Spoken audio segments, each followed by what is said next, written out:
Hi, my name is Oliver Lewis. I do geology, and this is a presentation on my year in industry. I conducted my year in placement at Geotechnics Limited, which was established in 1983. And well, it basically is a company which focuses on geotechnical geoenvironmental site investigation, where, well, they used to do desk studies as well, but they don't do that anymore. But like, so there's environmental studies where they look into risks it poses to people's health on building sites. So like contamination, for example. There's three main offices: Chester, Coventry, and Exeter. The main office being Coventry, which is where I conducted my induction week, where I got to see how the company works, and I was taken onto a sediment logging guide for, I think that was just a single day, but where we were given a logging guide as well, like a big book to use throughout. By the time they'll actually let me keep it, but yeah. We were also introduced to staff. We met the actual director of the company. He had a chat with us and that. We also got to do a little van drive to basically get a feel of how to drive it. I myself, for some reason, was left out of that, while everyone else did, so I kind of didn't get to actually experience that until I was told to just go to site, which didn't really go too well since I ended up stalling a couple of times in a roundabout. But moving on, how I found the placement. Well, there's a bunch of ways to do this. You can contact Brian Bailey, who can help give you some information, tips and pointers.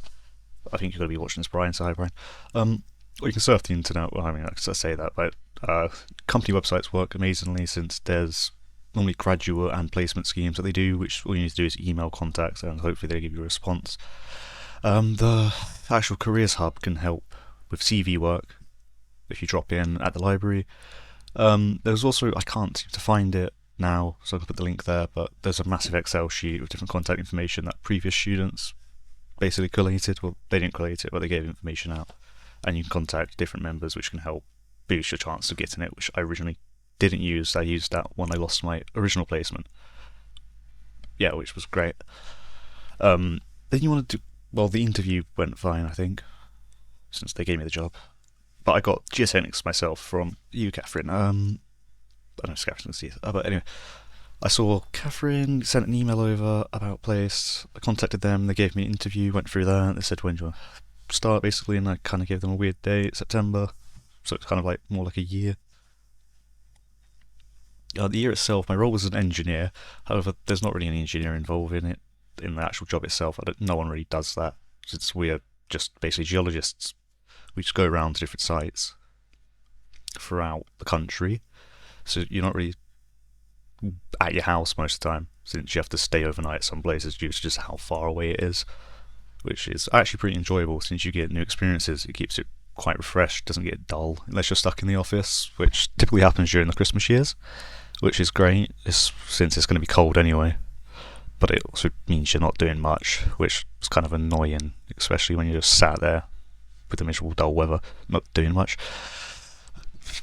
It was a great experience though. I got to strengthen my skills on logging. Well, hopefully I did, since that's quite a major thing. I also got to learn some new things, such as groundwater monitoring, which was kind of enjoyable in a sense, since there's not much to do, so it's pretty much an easy job to go, since you just go to site, get a dip tape, dip it in, measure that, and then if they want actual sampling testing, you'd have to then go get water out the borehole, put that in a container through the use of a Aquatrol, which is like a water pump thing that pumps it through, tells you the turbidity, stuff like that, conductivity if they wanted that, the pH, which then bottle it, take it back to the office, put it in the fridge for the night, since you won't be able to get a courier to pick it up. You need to use that typically the next day and before 10 AM, which then you need to make a chain of custody.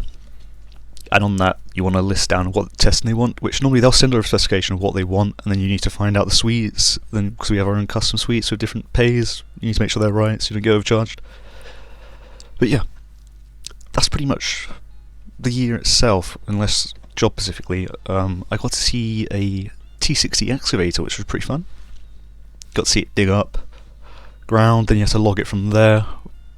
Massive trial pits that you get to go over, then you have to measure what depth you're at, so it's easier to log, so you can be like, oh, blah blah blah, with this depth, that depth. Dynamic samplers are a thing, which I didn't even know existed. They're basically like glorified like fence pusher things. I don't know how to explain that, but they bring out big samples of stuff, and then you then want to log the run, write it down, which is then processed when you get back to the office. You write it up, which on OpenGround, which is a data processing software, which is mainly used so you can put everything in one place, and then they can be PDF'd and added onto your factual report, which is written up after a job. What I learned by myself, getting up early is quite annoying, and don't drive while tired. And fell asleep actually on the M5, which was pretty bad because it was quite a long day and quite a long distance travelling. Actually, it was only 2 hours of driving there and they're back, so 4 hours. I believe we do actually learn a bit about time management, since you're going to have to do everything in a specific time. Since there's obviously deadlines to when they want factual reports, when they want testing done, so that will also be due swiftly. Communication, you need to actually be able to write up emails, so you get to talk to people you've never talked to before a lot, and then write emails to people you're never going to see. So I guess it's kind of like a weird thing, so you've got to make sure everything you're saying is kind of correct in the email, so you can get that across efficiently and easily, which I think was kind of a learning curve, since I think most of my emails pretty much were just waffle back then. After some help with my colleagues and asking people if that's right or wrong, what should I change in the email, I kind of think I picked up a bit. And one thing that did go wrong is I crashed one of the vans into a big height restriction barrier at a car park, which didn't really work too well, since I kind of crushed the top of it, which was kind of bad. So that kind of a bit stressed me out a little bit, since I'm going to get sacked. Luckily I didn't, I was just put on an advanced driving course. So yeah, that worked out in the end actually. I'm not sure if this bit needs to be included, but if it does, what I'd say to future students that are thinking of doing a work placement is just go for it. You don't have anything to lose. I'd say it's amazing the experience you can get, because you'll be learning a lot, since it's hands-on, so it's going to stick in your head for a bit, well, for a while at least, and it looks great on your CV, so you've been in the year doing work for a whole year, I guess, which is amazing. I think that gives you a really good foot in the door, I'd say. So just go for it. So yeah, and be resilient, because I did lose mine as well, and I somehow got another one, which was kind of a stroke of luck. But yeah, just keep trying. If you don't succeed at first, you will eventually get one. So good luck.